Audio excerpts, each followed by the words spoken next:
I'm Rebecca. And I'm Hunter, and this is the Family Showdown!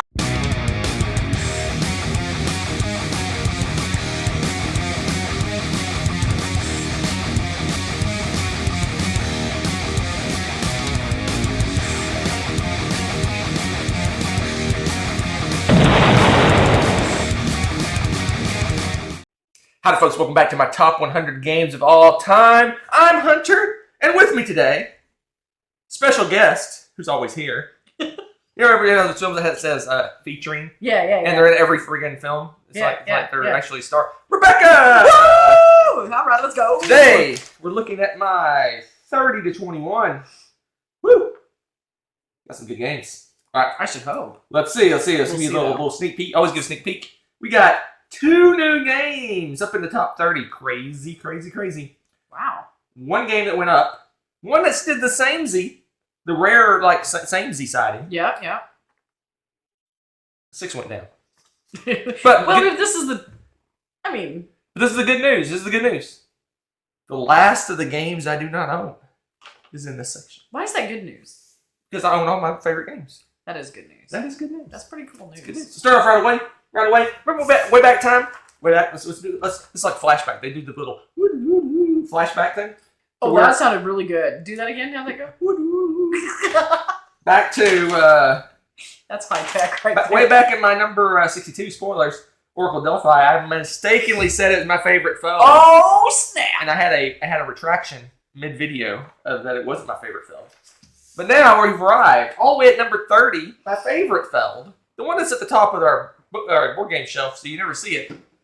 Amerigo! It's a ginormous game, too. It's so funny. It's mostly air. It is a ginormous game of mostly air. Yeah, this is back when Queen put their boxes, I guess they still kind of do, like massively bigger than we're going to buy one size of box for every game. We'll show you a little bit later how much of this box is empty. Anyway, Amerigo Vespucci. The Stefan Feld, my favorite Feld, like by a mile, because I'm in a boat driving around. And that's one of your faves. There may be a theme about going around on maps and doing things. That might be a because that is one of your favorite things. I would assume we're going to see more of it. So, Amerigo is a polyomino game. So basically, you're going out and exploring a board. You're buying these different polyomino shapey shapes, and you're putting them on the little main board. And like a lot of games where you put your polyominoes on your own little board, in this game, everyone shares the same map, and they're putting your little polyominoes out there. And you're trying to get area control on these islands. It's got a cool cube tower where you're dropping all cubes in. That's your action selection. So all the different colored cubes relate to each different action. Depending on what cubes come out each turn, those are the actions you get to choose from. It's a cool game. It is. There's a lot going on, but it's a fun one. I like the felds that kind of go off the beaten path, and this one kind of does as well. This one and Oracle both are kind of anti-felds in a way. But I like this one. It's fun. It's almost a race in a way. You're moving those boats around, exploring the islands. You're kind of racing to get control and exploring and finding those islands and putting your polyominoes to get the area control on them to get the benefits for that. But the cube tower, and the action selection is what makes this sing. That's why it's in my top 30. Because I like a gimmick. I promised you to show you all the air in this box. Well, here's the thing. It's leaning on, mostly nothing. Yeah. Uh-huh. And to get a cube tower. They had to do it to keep the cube tower. They didn't have space for the cube tower. Sure they did. Sure, that's the reason. And Amerigo! This is totally the reason. I love it. My favorite feld. It is. Unless Feld comes out with another game like it, or that's quirky like it, I probably won't probably break it off the top of my list for a long time. Pretty sure this is my second favorite Feld. Yeah, she likes that. She like that Roman garbage. This one is so good though. I love so many cool things about the mechanisms and choices, like using the cube tower cubes. What comes out is just always reminds me of the kids learned in kindergarten. You get what you get, and you don't throw a fit, and you just have to try to make do with what you get and try to maximize your turn and your engine, and good stuff. So if you notice quickly in the little down the parts where it flashes the name of the game down here, or is it over on this side? I think it'd be over here. Here. This was the same Z. It was 30 last time. What? 30 this time, 30 last time. Wow. Same Z. Okay. Let's move on to my number 29. This one is the last of the games I do not own. The 4 games I do not own. This is the last of them. Okay. Coming in at 29. This one's been relegated to a convention game. I also have indirect access to this game. One, the infamous Notorious Tommy owns this game. I think he owns this game. But anyway, it's good. It's one of those games that we can play at conventions. It is where the splotters tend to be right now because they got a little bit of that board game inertia. It's an experience, and that's a really good convention, very good vehicle for those board gaming experiences. Truth. So this one is Indonesia. Yeah, I knew that's going to be on your list. Indonesia. Let me do a quick little look-see, just to confirm. It is my favorite splotter game.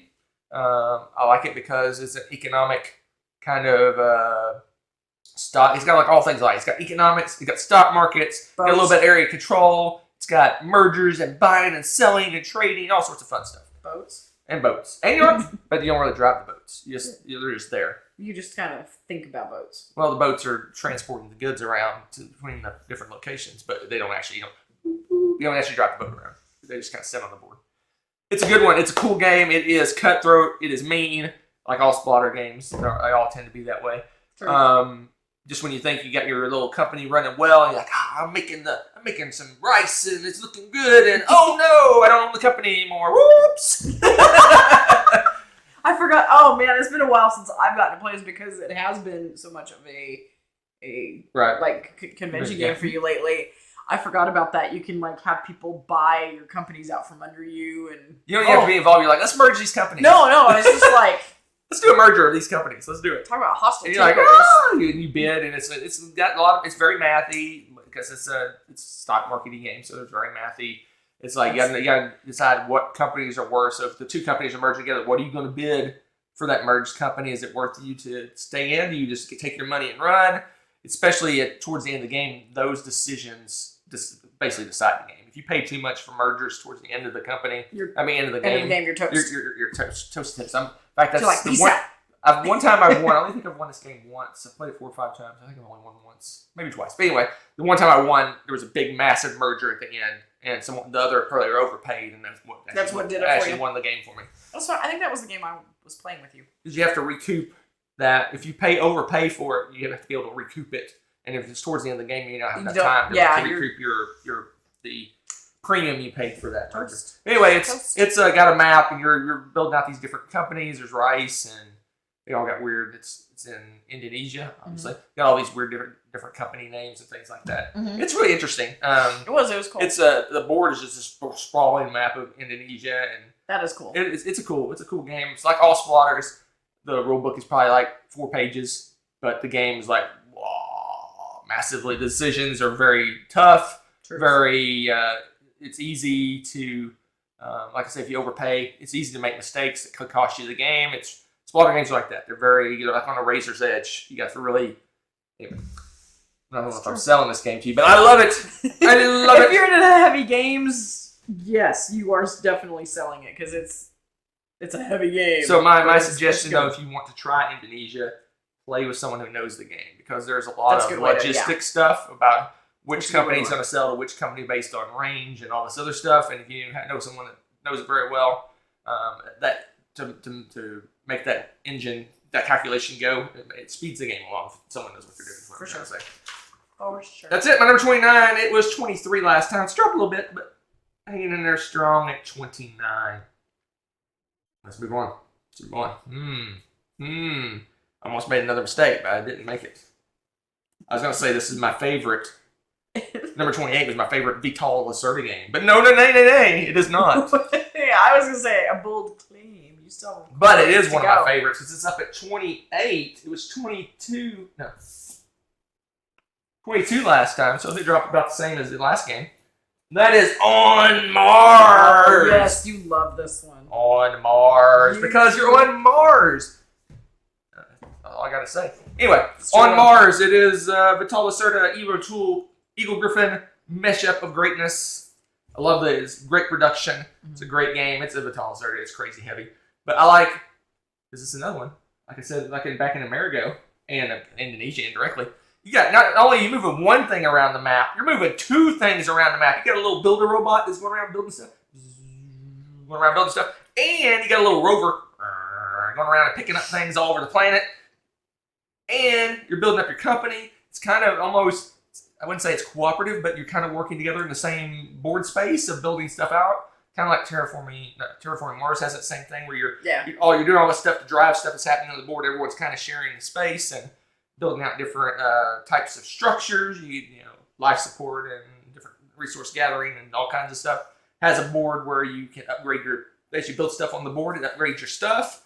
You got technologies you can research that make you do things more efficiently. You can have you borrow technologies from other people. They have it and you don't. It's great. The gimmick, there's several gimmicks in this one. Like I said, the moving around the map and building stuff is one of them. But the other gimmick is that it's halvesies. You have stuff that you do up in the space, like up at the space station or the ship that's circling the planet. You do worker placement up there. There's also all this worker placement down on the board where you're building buildings and doing things like that. And you move back and forth between them. You can choose, so at the end of every round, the little shuttle goes back and forth between. You can choose to go along, and you kind of reset your stuff, and you can do stuff at the other place. But if you don't want to do stuff at the other place, you can stick around down at the plant, for example, and do some other stuff. But now your workers aren't resetting, so you don't have as much potential to do. Yeah, they stay up there until you go back to get them. But you can still accomplish some things if you need to do 2 turns in a row in the same place. It's a tough decision because you get bennies for going back and forth with the shuttle. It's a great game. It's heavy. It's got rules intensive, but I feel it's very rewarding. You feel like you accomplished a ton of stuff in the time that you're playing. Yeah, it's just got a lot of fun things going on with it. Right. And there's a lot of different ways you can kind of go about getting victory points again, too, because you can go really rover intensive and do a lot of traveling with that. And there's other games where, like, I did pretty well, but I didn't hardly move that little guy around. I mean, it just depends on what you're doing and planning on.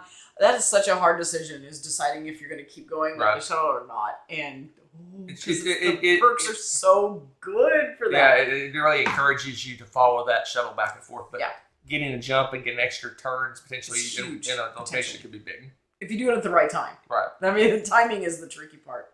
So, yeah, I'm a huge fan of this. Right, that's my 28. Not my favorite Lacerda. I almost said it was. I think it used to be. It did used to be, because it used to be all the time. Yeah. This is my favorite Lacerda. It used to be my favorite. Not anymore. Nay. Oh, not my favorite. Nay, huh? Nay. Let's move on. Let me do a quick see. That was a heavy board game. We're getting up the top, so now I gotta watch when I say it's my favorite. You do need to watch that. I gotta watch that because I made that mistake. Stefan failed. Woo! Spicy. It is. We've arrived. It has arrived at number 27. It's a new game to my list. It's one of the 2 new games this time around. Okay. It is my favorite T game, and that is Terracotta Army. Terracotta Army. Terracotta Army. Okay, let me just hold this for you. Terracotta Army. I love it. It's favorite. This is a good one. Yeah, this one's it's good. Well, the theme's interesting enough anyway because, but Terracotta Army. So it's pretty got interesting. So this game has like 100 plus miniatures. I want to say how many miniatures is it? I don't know, a lot, because there's a Terracotta Army. 30,000. I don't know. Maybe I'm exaggerating on the 100 plus, but it's got a lot of miniatures. So in this game, you are building a terracotta army. So I guess when people got put in their little crypts, you're not add. What's 13 times 4? That's 52. Okay, plus 16. 68. Okay, now add the 60. 128. Okay. Those are just the bases. That's the bases. But there's 60 bases, so if you want to do that, there you go. That's how many miniatures there are. 60. Anyway, no, it's threw me off track. Terracotta Army. So basically, I guess when people die, you want to have like these things buried with you. So you're building these. That's in my will now. You're building these big terracotta statues. So there's resource management. Make sure you're going out and doing worker placement to get the clay and the resources and the stuff to build the different statues. You're placing them on a grid. There's like a little grid area, a little square that you're placing them on. They have different sizes of statues. You're putting them around, and there's advantages and disadvantages on where you place those statues when you place them in. Sometimes you want them in clusters. Sometimes you want them off by themselves. There's certain rows that are going to score each round, so you want to be involved in that. That can move around a little bit. But the gimmick and the reason I like this game is how the worker placement works. So it's a tiered wheel system. So it's little spinning wheels, and you're going to get all the actions that are in a column. But the inner wheel and the middle wheel, and they move at different speeds, and there's ways to mix and maneuver those little wheels to get the the column that you best want. So basically, you want to match it up where you get all the stuff you want. Sometimes there's one action you really want to do, but the other stuff that's in that column you might not want. So it's like, oh, do I go there and get garbage plus the one thing I want, or do I go over here and get 3 things that are pretty good for me? So it's really, really tough action selection. Has the grande worker mechanism. So one of the things that you do is you can upgrade your skills and powers, and you get this little worker guy that can go to a spot that people have already gone, which is really cool. It's just a great game. There's all these different, like I said, there's superpowers. In a lot of games, you kind of start with superpowers or asymmetrical. This game, you become asymmetrical as you play. So you're opting into these special abilities and powers. That's really cool. To be able to do different things better. Yeah. The clay is the main resource in this game, and at the end of each round, your clay dries out. There's ways to re-water it to re-moisturize the clay. Some powers let you keep more clay at the end of the round and things like that. There's all sorts of fun stuff going on. There's a lot going on with this game for sure. It's a tea game. It's got exactly. a lot going on. But you're right. Gosh, we need to play this again because I had forgotten about the whole wheel thing and how cool that actually is. And yeah, the puzzle, it's just one aspect of the game, but when you put your little army pieces, I remember, I think it's the one with the chariot or the horse or whatever. Right. It's like a proximity thing too. Whatever it's closest to gives you some cool benefit. Like there's all this stuff going on with that puzzle. Because you're scoring columns and rows and some things like the horse lets you stick out and get a couple extra rows or columns and things like that. Kind of bends the rules a little bit here and there, and like it was just really cool. And then like you said, all of the stuff going on with the clay. You got it's like stuff here and here, but they're all interconnected again, and just. They do that really well. It's my favorite and it's probably one of the most straightforward. Other than the only kind of hard thing to teach in this game. It's probably one of the easier ones to teach is how the scoring works in that tomb. So yeah, that's true. At the end of every round, there's a scoring, and at the end of the game, there's a big giant scoring, and it's groups of like figures, and it's based on how many you have in that group and how big the group is and things like that. That's kind of the toughest thing to explain is how the scoring works. Right. But the game itself, the way the game flows, is really kind of almost intuitive how it works. So yeah, it's pretty amazing. It's a good one, and it's zippy. Oh, that's 9 minutes. All 9 minutes. I was like, zippy. It's zippy for a heavy game. No, it is. I love this one. It's my favorite. Yeah, I don't know what else to say. It's a good one. If you haven't played Terracotta Army and you like Tikenu and Teotihuacan and games like that, you should play this one. For sure. It's a good one. For sure. It is a good one. That's a good one. It dropped just a little bit, but it's just because there's newer stuff up top. All right, let's move on to my 26 numbers. Move on to my 26. This game was offered up to be called by one Rebecca in our Great Coin Part 4. There might have been a joke, Just my maybe. 26th favorite game of all time. It was my 16 last time. I dropped a little bit just because it's harder to get to the table and new stuff up top, that sort of thing. But it was said, Rebecca said, let's call this one. Let's get this one out. Let's throw this in the trash. My 26th favorite game. Let's see what your 26th favorite game is. Castle of Mad King Ludwig. Let's get rid of both. What do you think? No. Okay. Macher. Oh, yeah, I forgot about that. Die, Macher. Yeah, that's what I said. I mean... She did. It's like, die, Macher. I didn't know how much you enjoyed it, so I just thought I'd put out feelers. I played this game at the convention, and I immediately walked to the freaking Board Game Geek store and purchased it immediately on the spot. Oopsies. I love it. It is actually interesting. It is crazy dry, but it is fun. It is. I've always had a fascination with election systems for whatever reason.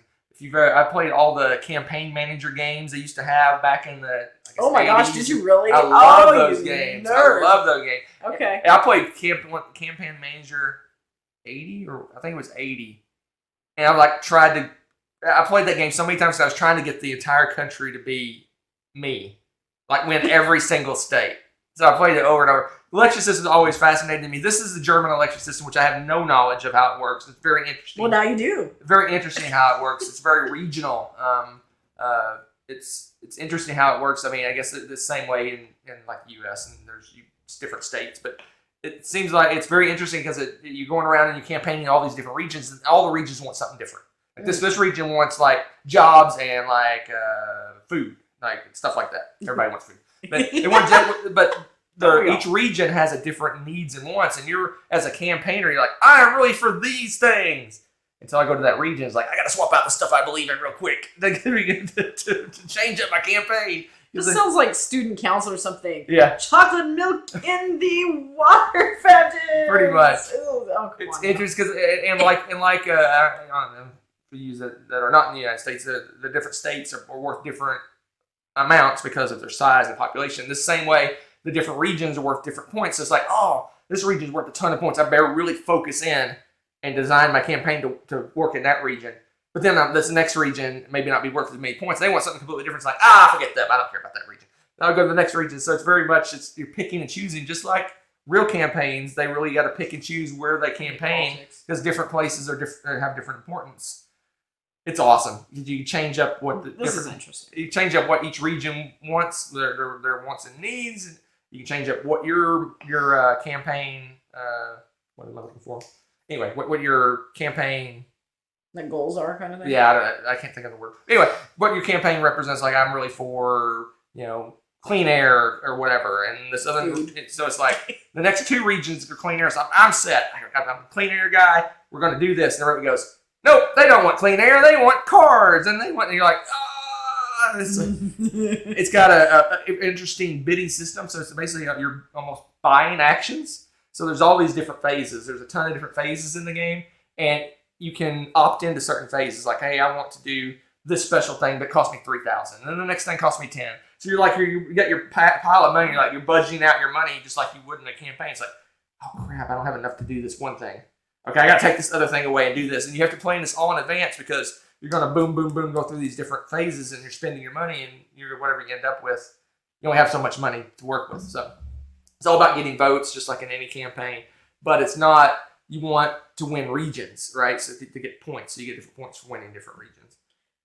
It's really cool. And it has a short game, a long game. So that's pretty cool. But it's a massive game. I mean, like the full-blown game is probably 3 hours.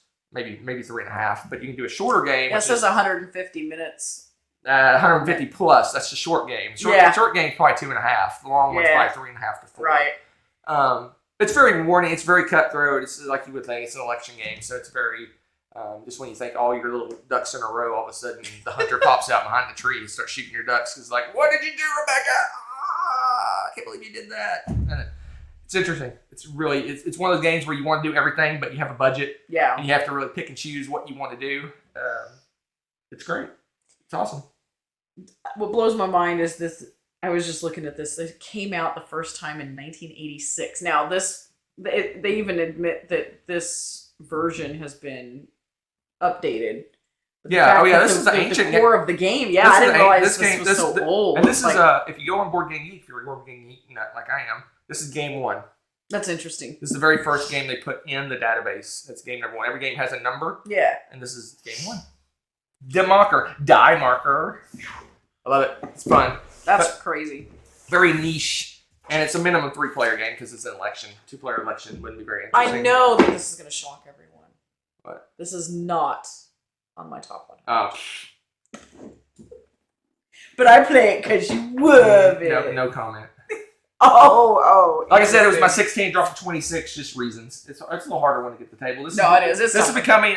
This is one of the game regrets that I didn't get in this game at Board Game Geek. It was one of the ones I really wanted to get in. I waited too long to start signing up for the big games. Yeah, I only got a handful to play. That's hard. All right. Let's move on to my 25. It was 17. So it dropped a little bit, but reasons. This is one of those Euro-y combo hybrid, I guess it's hybrid-ish kind of games. It's mostly Euro with a little bit of attacky.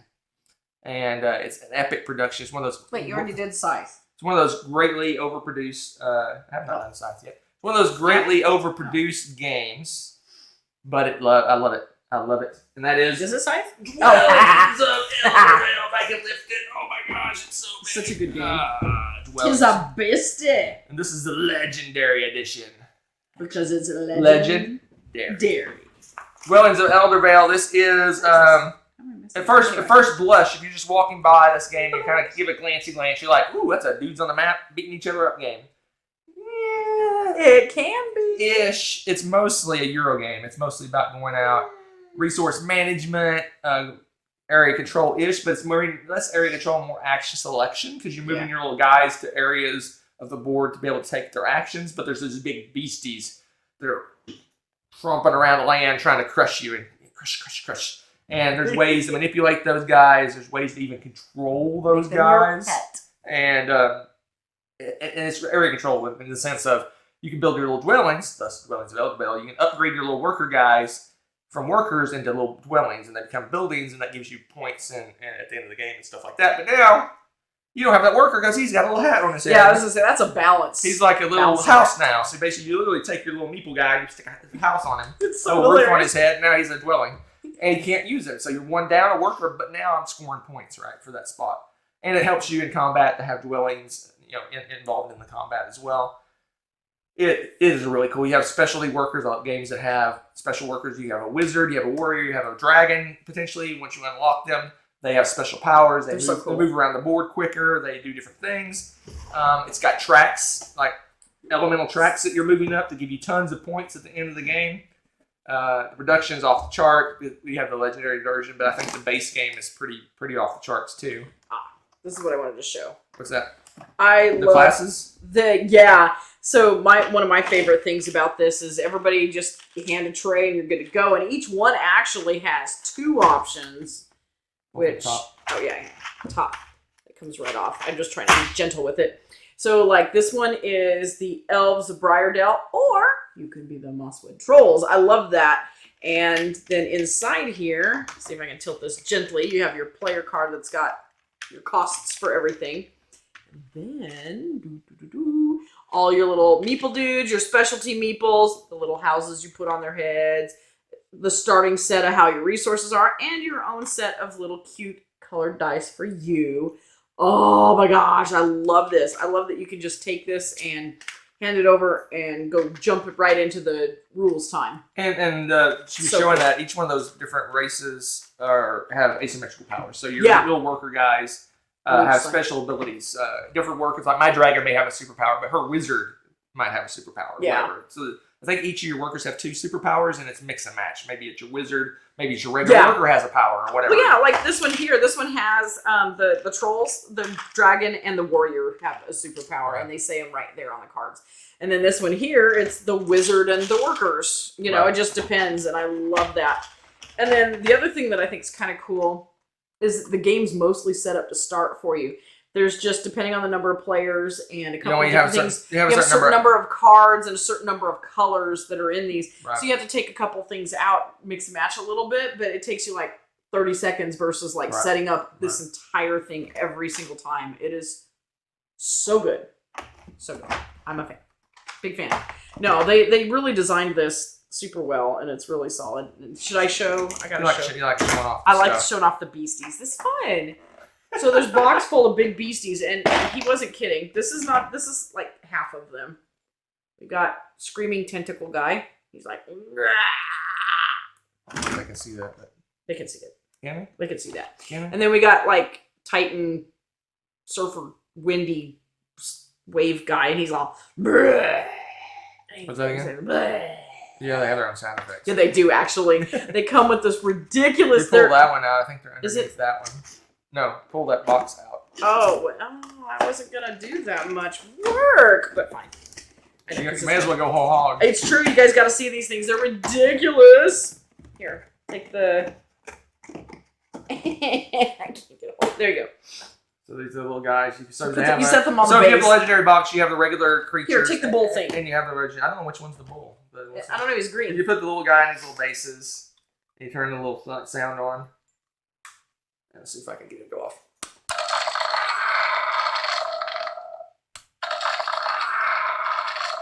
So that's one of them. That maybe he sounded angry. I think that was him. Oh, is another one? Is this thing on? There we go. Anyway, Ted, there you go. Oh, oops. Turn that off. Anyway, Dwellings of Eldervale. More than you ever wanted to know about Dwellings of Eldervale. No, not true. You want more. So it was my number 17 last time. Drops 25. Reasons. All right. I'll put it up. I put it. I got you. But you got to get this, clear this out from the next game. How dare you, sir? And everyone's just so excited that they got to see it.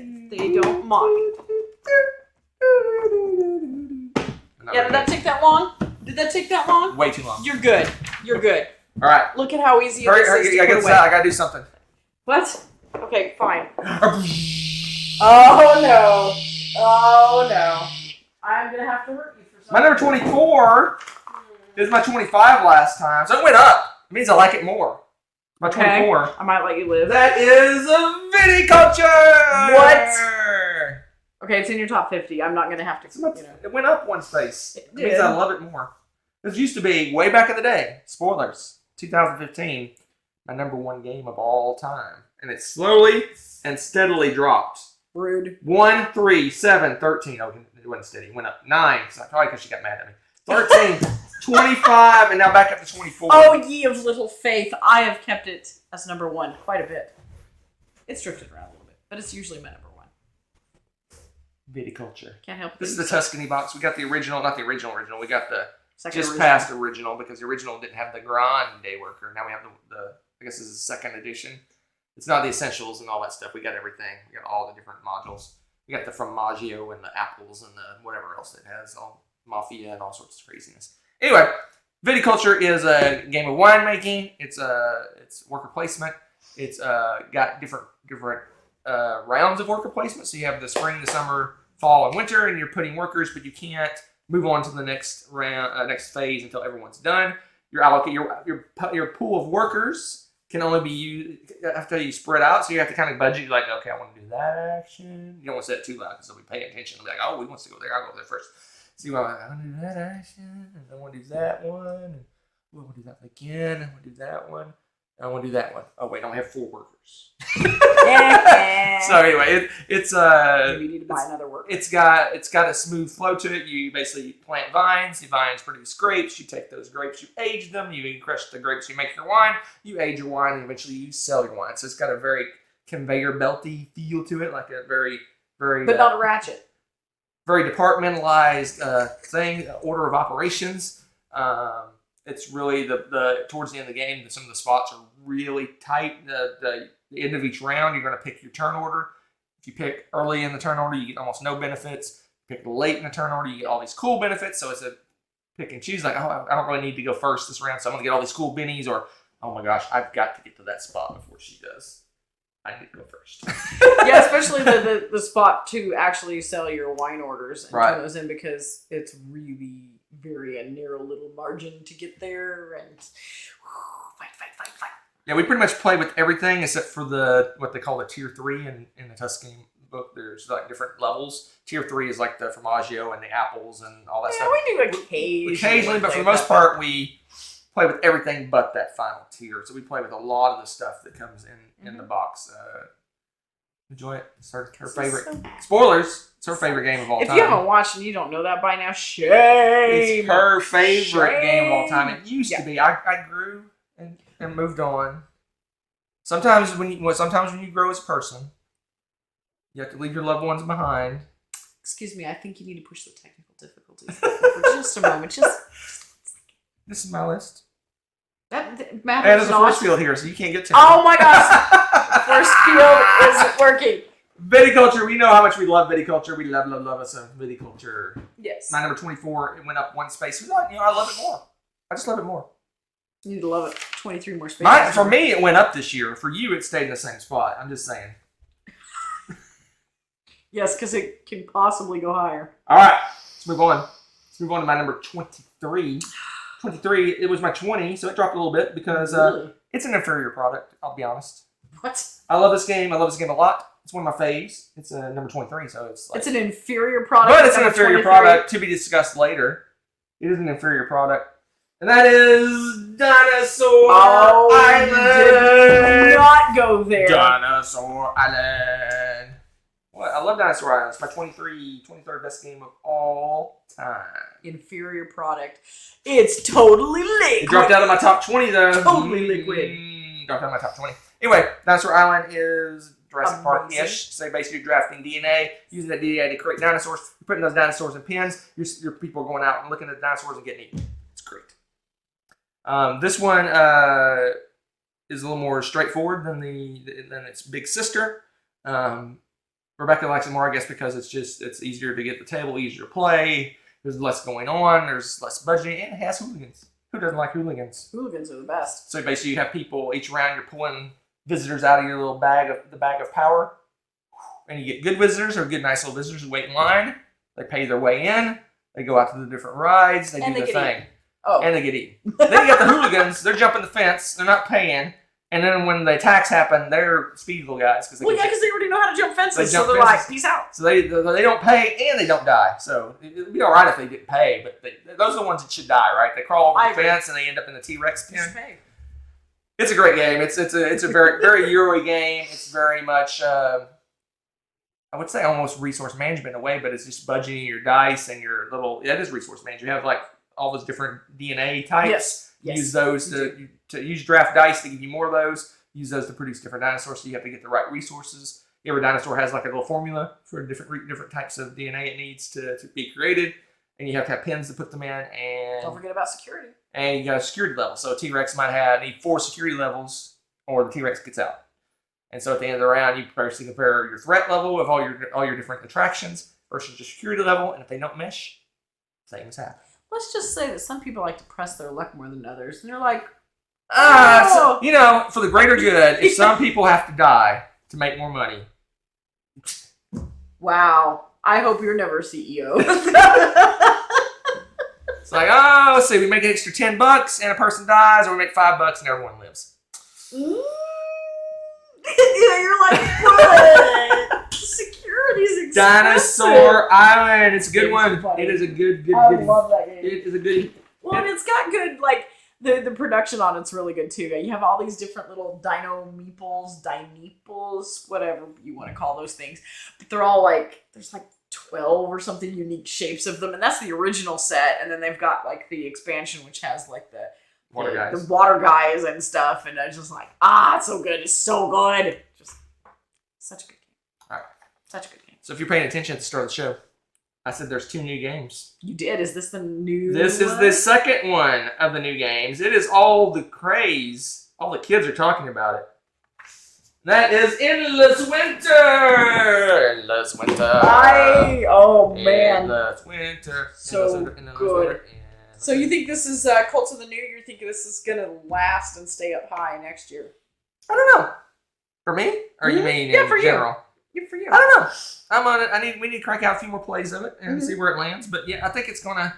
I think it's probably higher than it maybe should be, just because of the new shiny newness of it. So it'll probably drop a little bit and settle in somewhere a little bit lower. But no, I think it's solid. I love it. It's got a lot of things going on because you got a map that you're manipulating area control. You're building out little villages and I always forget what the big huts are. So basically, once you take area control areas and you triangulate your power, you put a little hut in the middle. But really, at its heart, it's a deck building game. So you have a tribe of workers, I guess they're called. It's card-driven worker placement along the lines of Lost Ruins of Arnak and Dune Imperium. You're basically using your cards to do worker placement things. So I play this card to send this worker over to do this action. Based on the card is how powerful or how that action is going to work. You have a chief that has usually a superpower. You have regular workers that are regular crappy cards that you start with, and you can upgrade those cards as time goes by with different, more powerful cards. It's got the thing where as you're building out those buildings, the thing on your board, you're unlocking powers and benefits on your board. Your little board is recessed, and as you take things off the board, your actions are getting more powerful. You're also getting upgrades like superpowers that you can add, all sorts of fun stuff. You're also building I want to say it's what it's called, monolith, I guess. There's a little, almost a 3D board. You're putting little stones down. You're building this like monolith thing. Yep. The production is off the charts. We have the Kickstarter version. I don't know what the retail version is like, but the production is off the charts. We have 2 or 3 little expansions we haven't even tried out yet that we're looking forward to playing. Oh, it's just... It's so much fun. It's got that art, the Miko art, the one from all the West Kingdom games and things like that. The art is off the chart. I love that art. Some of my favorite art in board games.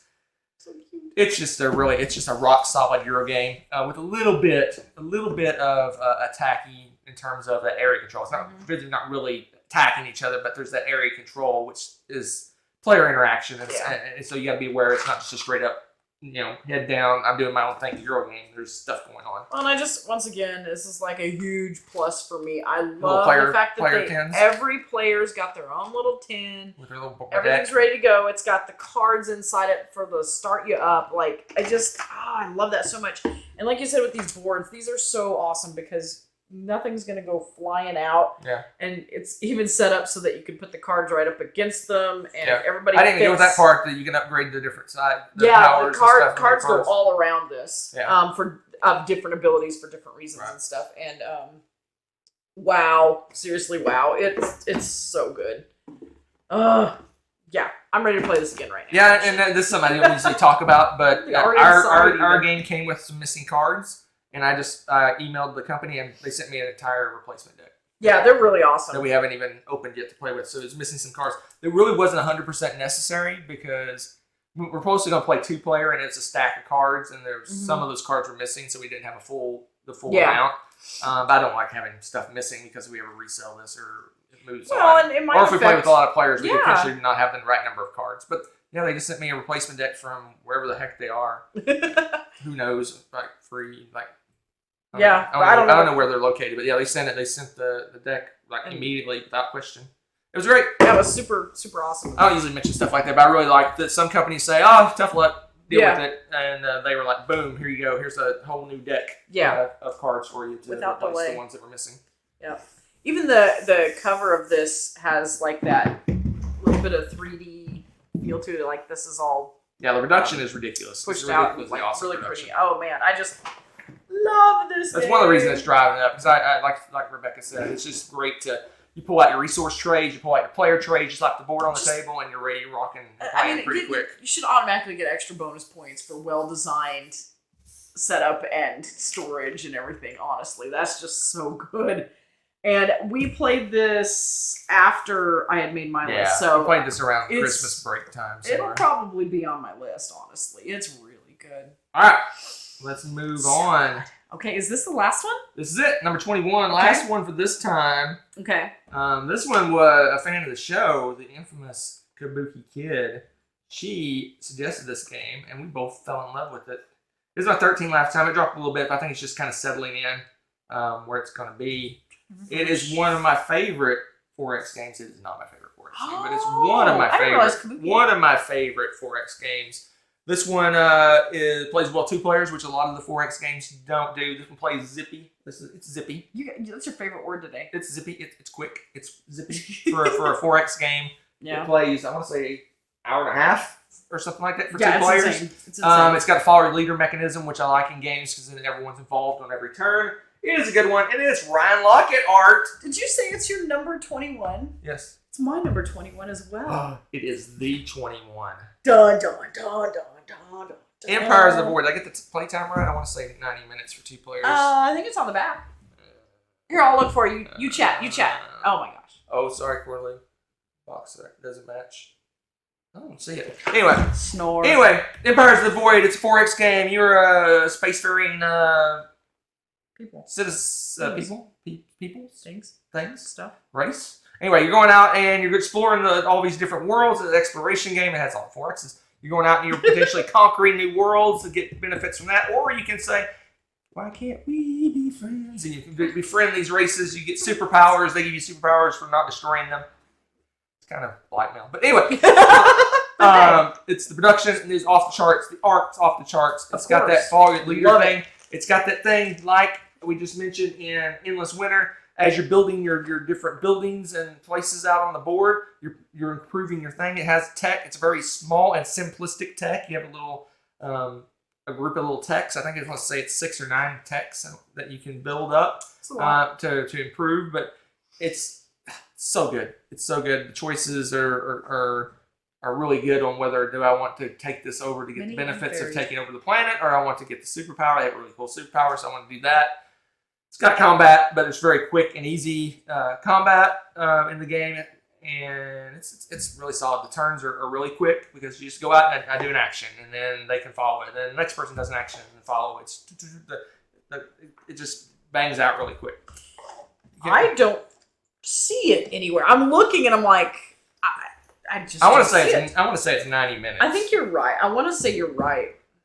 Because it did. Why can't we be friends? Yeah, I can't find it in here. Why? Why you must hide these things? They don't want you to know. They don't want you to know. But anyway, it is really cool. No, it's really good. I would really good. what the heck? What just happened? I'm showing you the little planets. So basically, They are the board. Every this game is of the what board it is randomized. It's beautiful. And you have all the different civilizations that Look you at conquer. this art. And the art is You're really. so talented, I Ryan don't know. Walk it. You can see it, and it's gorgeous. Anyway, it's a randomized board, and for 2 players, all you do based on the number of players, you just block off some planets. There's some planets you can't go to. You can go to them. They're almost impossible to conquer. We've never conquered them because it's not worthwhile. I think that's the intention. So it tightens up the board a little bit. They're like, just back off. Just back away slowly. Look at these planets. They're gorgeous. You have these big giant ridiculous. capital ships that you're driving around on. It's just cool. This game is really it's just a solid game. Gorgeous. Probably should bury them without putting the planets back. What?